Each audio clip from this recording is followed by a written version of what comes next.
Now for 6.3, this is multiplying vectors, and so here are some of the terms that we did in class. So I've also posted these online, so if you want to be looking at these, we talked about what a scalar multiple, which is just multiplying a vector by whatever that scalar will be.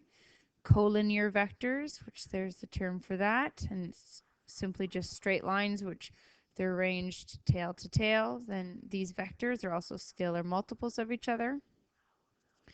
We also have the distributive property, which is applied just like all the other um, other distributive property. We just now have vectors in there, so it applies to each term, each vector inside. We also have the associative property, which is just taking scalars a and b and multiplying it by that vector. We also have the identity property.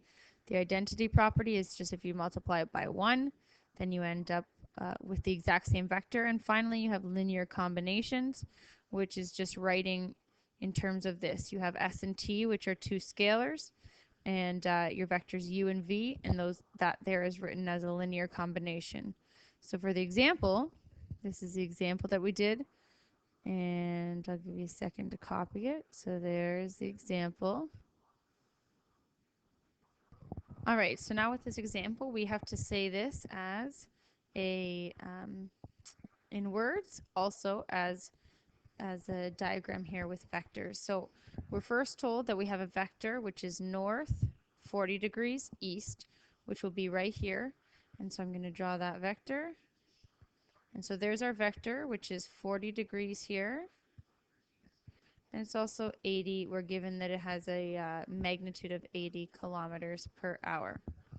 Now we are asked for this here, though. We are asked for 3 times that vector a. So if we want 3 times it, we can take this vector, and you're basically going to take it, there's 1, and you have to go 3 times if you want 3 times it. So there's 1, 2, 3. So the blue vector will be 3a, which when you look at the angle remains the same. The only thing that's different is your magnitude. So it's 240 kilometers per hour, and that's from 80 times 3, because it was 3 times the vector. And so that's how we get that number there. Now if we wanted to say this in words, you just say it as if we were before. So we can say, therefore, the vector, let me try that again, the vector 3a has a quadrant bearing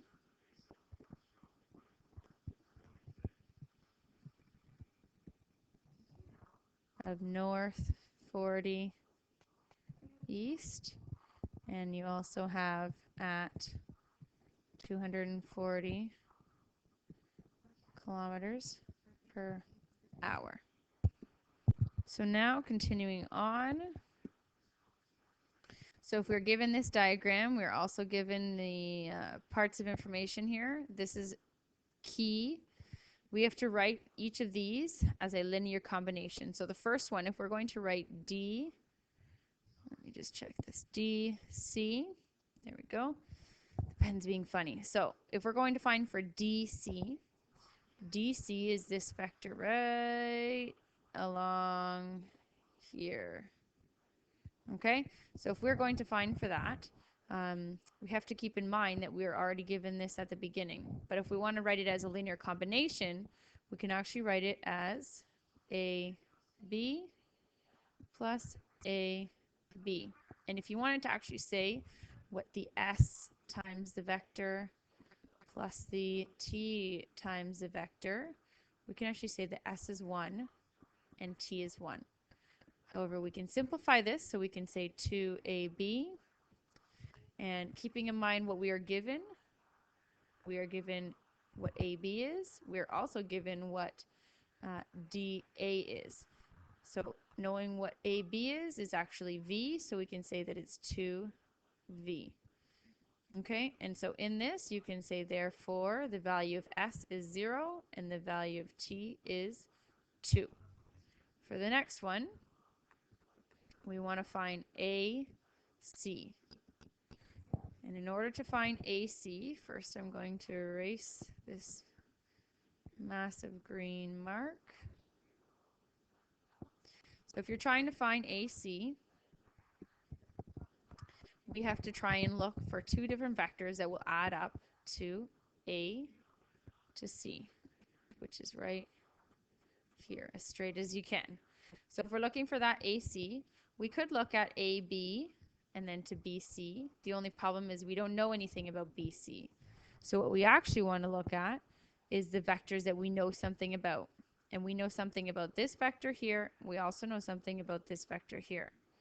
Just keeping in mind that you have to go head to tail. So if you went from here to here, A to D, remember the original vector was the tail is here and the head is right here. So if we want to go from A to D, the opposite direction, that would be the negative. So we know we have negative AD, and then we have to add. So if we went in the opposite direction and we're coming down here, okay, that's what gives us a negative.